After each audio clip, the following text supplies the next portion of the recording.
We're learning more about this large apartment fire in Northwest D.C. Incredible video shows firefighters rescuing people who live inside.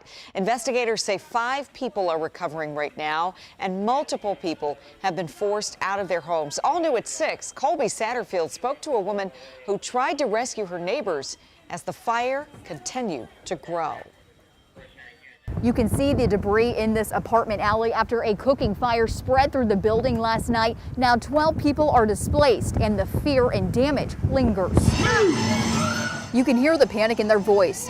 Trapped as fire crews run to where people are stranded on their Northwest D.C. balconies as smoke billows from the building. We run out, we look up, nothing but orange, like fire, like serious, and people trying to like come off the balcony themselves, screaming.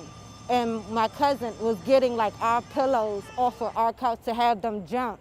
Mia Carter-Monroe says she and her 4 family members live on the first floor, directly below the unit the fire started in, and watched as her neighbors above frantically waited for help to arrive. Like trying to get off, screaming, help, help, banging their own windows out, trying to get out.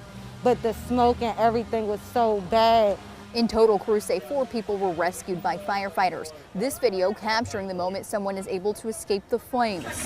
Fire officials say 5 people were hurt, including a woman who was rushed to the hospital. 3 children and another adult were also hurt but did not need to go to the hospital. Officials say the fire started in the kitchen, an accidental cooking mishap.